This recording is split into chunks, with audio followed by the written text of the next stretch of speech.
성도는 어떻게 살아야 합니까? 구원받은 우리는 어떤 삶을 살아가야 합니까? 성경에 강조하고 있는 그리스도인의 삶은 한마디로 성령 충만입니다. 왜냐하면 그리스도인이 세상을 살아가시는 힘이 성령 충만에서 나오기 때문입니다.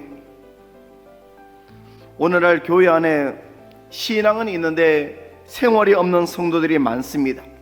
반면 세상에는 신앙은 없는데 생활만 있는 분들도 많이 있습니다. 사람들로부터 착하다고 칭찬받는 사람들입니다. 그러나 겉으로 보기에 훌륭한 것 같지만은 참된 소망이 없는 사람들입니다. 하나님은 신앙과 생활이 아름답게 조화를 이루는 사람을 찾습니다. 오늘 본문에서 바울은 종들과 상전에 대한 이야기를 하고 있습니다. 이것은 오늘 우리의 상황으로 이해할 때 그리스도인이 직장에서 또는 세상 속에서 일을 할 때 어떻게 행동해야 하는지를 말씀하고 있습니다. 먼저 종들에게 말합니다. 종들아, 두려워하고 떨며 성실한 마음으로 육체의 상전에게 순종하기를 그리스도께 하듯 하라. 즉 속으로 업신여기면서도 겉으로 마지못해서 억지로 하는 것이 아니라 진심으로 존경하라는 뜻입니다. 마음으로 순종하라는 것입니다. 계속해서 6절입니다.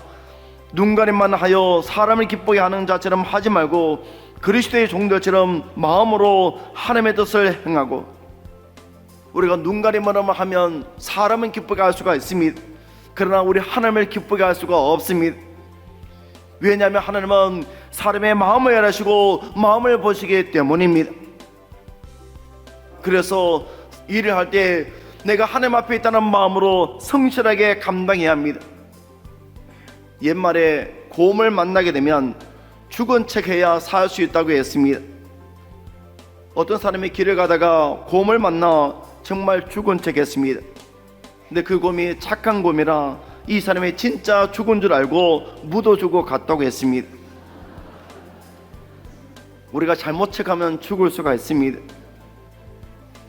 직장에서 그리스도인의 자세는 단순히 지금 윤리 차원에서 이해해서는 안 됩니다.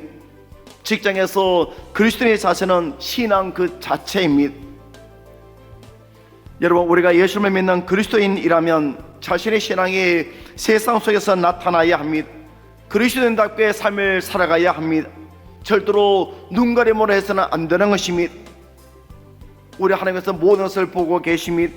그러므로 하나님께서는 그의 종들이 행한 선에 대해서 잊지 않고 보상해 주십니다. 다음으로 상전들, 윗사람들에게 주시는 말씀이 나오고 있습니다. 9절입니다.